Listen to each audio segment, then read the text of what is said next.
할렐루야. 우리 옆 사람과 함께 인사 나누시기 바랍니다. 옆에 보시고 참 장하십니다 한번 인사하시기 바랍니다. 장하십니다. 이 특세 짧은 기간 동안 이 3일째 이 절반이 왔는데 이때가 제일 힘들 때입니다. 새벽기도 안 나신 분들이 오늘만 버티면은 이제 일주일 동안 갈 수 있는데 오늘 여러분 나오신 게 참 장하십니다. 오늘 본문은 어제 말씀에 이어서 요한 사도가 계속해서 이 부녀들과 그 부녀들의 자녀들에게 편지를 하는 내용입니다. 어제 살펴본 대로 이 부녀들은 예수님을 사랑할 뿐 아니라 요한 사도를 사랑했던 여인들입니다. 그러나 이 편지 전반부에 아쉬움이 하나 있다고 제가 말씀드렸는데, 믿음도 좋고 하나님을 향한 사랑도 좋았지만 이 부녀자들끼리 해야 하는 이 서로 사랑이 미진한 것이 이들에게 약점이었습니다. 그래도 이것만 보완하면 이들은 1등 신자라고 해도 과언이 아닙니다. 저를 한번 따라서 하시기 바랍니다. 사랑이 1등 신자로 만듭니다. 이게 뭐 다 좋았어요. 하나님도 사랑하고 또 이 요한 사도도 사랑하고 열심도 냈는데 이 서로 사랑이 약한 사람이었어요. 이 서로 사랑만 보완하면, 이 사랑만 보완하면 1등 신자가 될 수 있습니다. 우리가 이 믿음의 실력자라는 주제로 한 주간 기도하고 있는데, 첫째 날 이 믿음의 실력자는, 오늘 이 셋째 날 믿음의 실력자는 삶과 그리스도 교훈 안에 거하는 것입니다. 삶과 그리스도 교훈 안에 거하는 것, 이게 믿음의 실력입니다. 오늘 편지의 후반부는 분위기가 완전히 다르게 진행되는데, 교회 공동체에 대한 이 외부의 적그리스도 혹은 이단들이 침투할 때 어떻게 해야 예방하고 방어할 수 있을까를 여기 이 요한 2서 후반부에 기록하고 있습니다. 첫 번째, 이 부녀들이 만난 외부적인 적은 구체적으로 무엇입니까? 오늘 본문 7절에 나와 있습니다. 미혹하는 자가 세상에 많이 나왔나니 이는 예수 그리스도께서 육체로 오심을 부인하는 자라. 이런 자가 미혹하는 자요 적그리스도라고 아주 명확하게 밝히고 있습니다. 여기 초대 요한 공동체가 만난 외부적인 적은 미혹하는 자, 다른 말로는 이걸 적그리스도라고 말합니다. 편지에서 이 요한 사도는 이 적그리스도를 설명하고 있는데, 예수 그리스도께서 육신의 몸을 입고 오신 것을 부인하는 자, 이걸 적그리스도라고 말합니다. 예수님이 육신의 몸을 입고 이 땅에 오셨음을 부인하는 이단 학설을 일반적으로 이 가현설이라 이렇게 부릅니다. 이 가현설은 말 그대로 예수님의 몸은 진짜가 아니라 가짜 환상으로 오셨다가 십자가에서 죽을 때 하늘나라로 그냥 곧장 올라가셨다는 이론입니다. 결국 이 요한복음의 시작이 말씀이 육신이 되었다라는 예수님의 성육신을 정면으로 부인하는 것이 이단들 적그리스도입니다. 이들의 주장은 논리적인 근거가 있는데 무작정 이렇게 주장하는 것이 아니라, 논리적인 근거는 당시 초대교회 안에 이제 유행했던 영지주의 이 이론과 매우 흡사합니다. 영지주의는 이 영과 육의 엄격한 분리와 차등을 주장하는데, 영은 어때요? 거룩하고 깨끗하지만 육신은 저급하고 더럽다는 이 영과 육의 이분법적인 생각입니다. 그래서 이들은 예수님은 하나님이시기 때문에 절대로 더러운 육신을 입을 수 없다 주장합니다. 아주 그럴싸해요. 이들의 논리는 이 초대교회에 상당히 큰 영향력을 끼쳐서 오랫동안 교회를 괴롭혔습니다. 그래서 이 본문 7절의 사도 요한은 미혹하는 자가 세상에 많이 나왔다고 경고했습니다. 과거 2000년 전에 요한 사도가 목회할 때도 미혹하는 이단들이 많았고, 그 이후에 중세 시대에도 이단들은 끊이지 않았습니다. 그런데 말세에 들어서서는 이단이 더욱 극성을 부리고 있습니다. 사실 저는 이런 현상은 역설적으로 기독교가 참 종교인 것을 확증해주는 현상이라고 생각합니다. 원래 명품엔 짝퉁이 끊이지 않는 것처럼 기독교가 진리요 참이기 때문에 거짓과 이단이 끊기지 않는 것입니다. 이 요한 1서에도 요한 사도는 이미 여러 차례 앞으로 이단들이 많이 일어날 것을 경고했습니다. 요한 1서 2장 18절입니다. 아이들아, 지금은 마지막 때라. 적그리스도가 오리라는 말을 너희가 들은 것과 같이 지금도 많은 적그리스도가 일어났으니 그러므로 우리가 마지막 때인 줄 아노라 그랬습니다. 요한 1서 4장 1절에도 사랑하는 자들아, 영을 다 믿지 말고 오직 영들이 하나님께 속하였나 분별하라. 많은 거짓 선지자가 세상에 나왔다 경고합니다.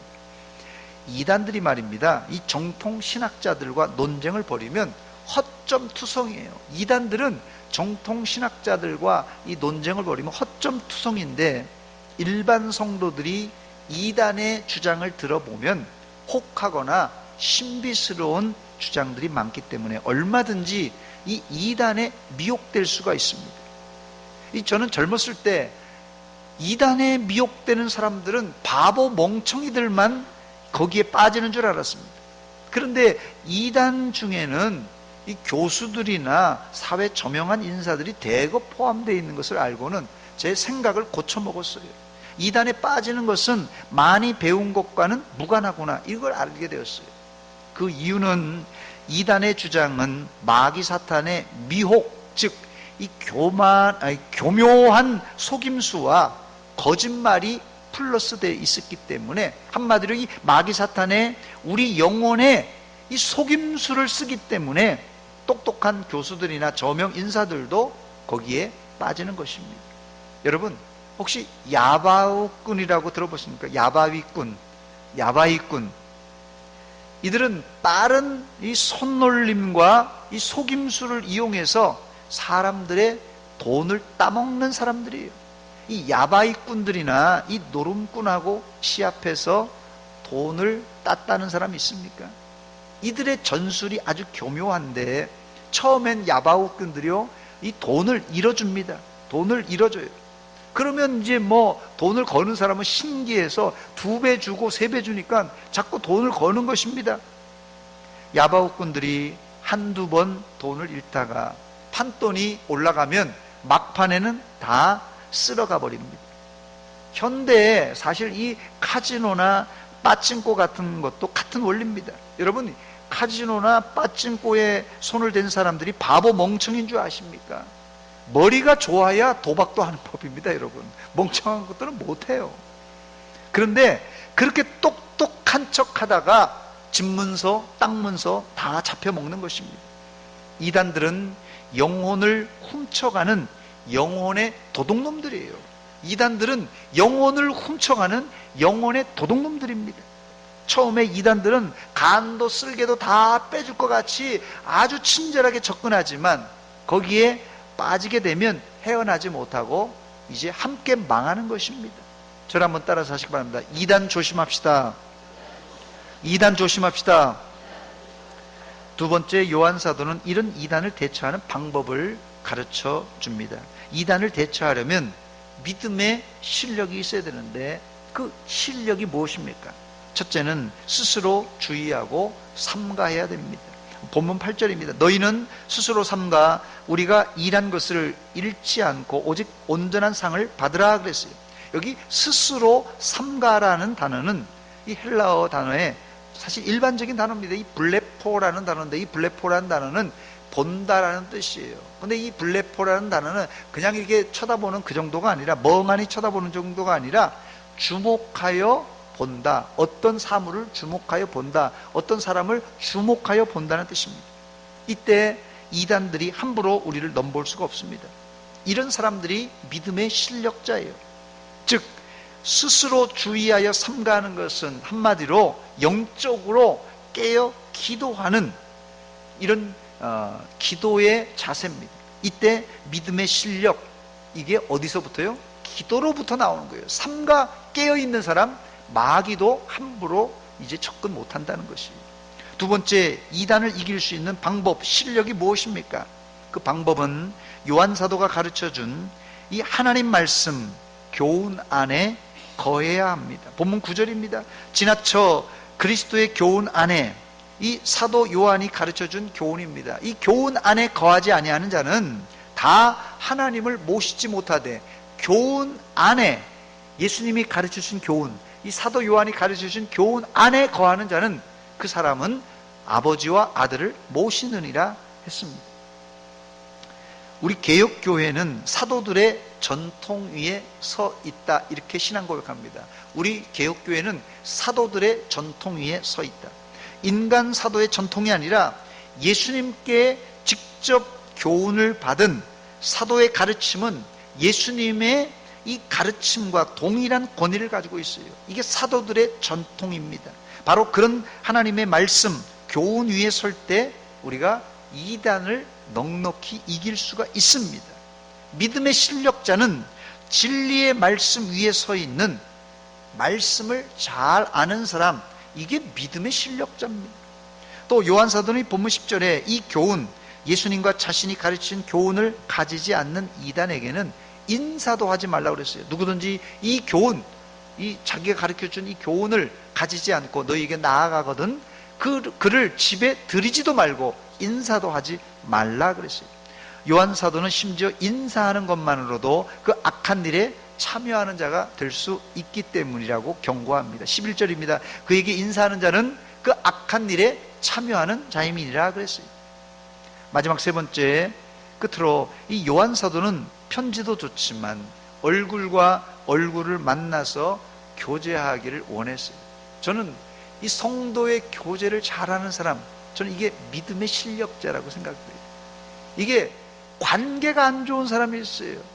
이게 교회 안에뿐만 아니라 직장 생활에서도, 사회생활을 하면서도 관계가 안 좋은 사람, 그 사람은 믿음의 실력이 없는 사람입니다.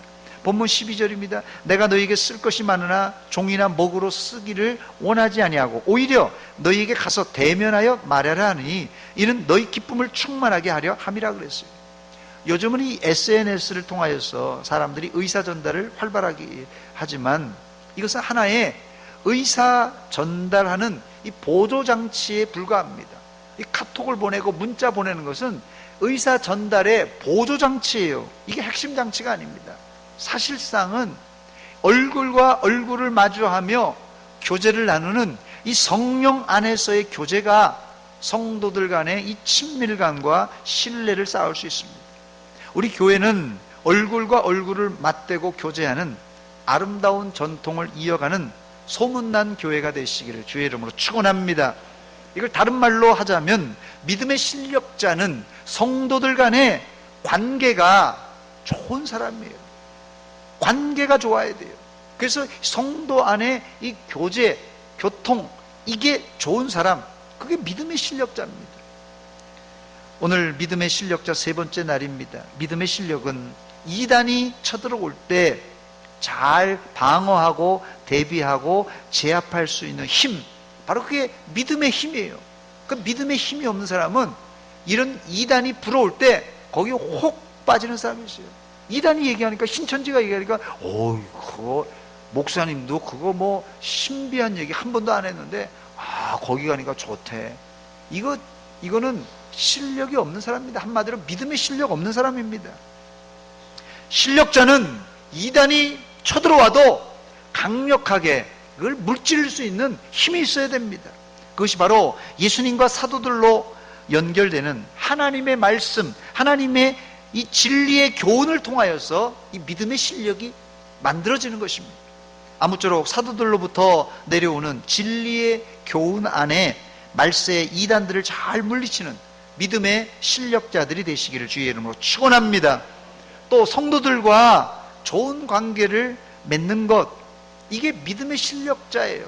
믿음의 실력은 성도들과의 관계가 좋은 사람, 바로 이런 사람이 믿음의 실력입니다. 또 한 가지는 뭐라고요? 믿음의 실력은 기도로 깨어있는 사람입니다.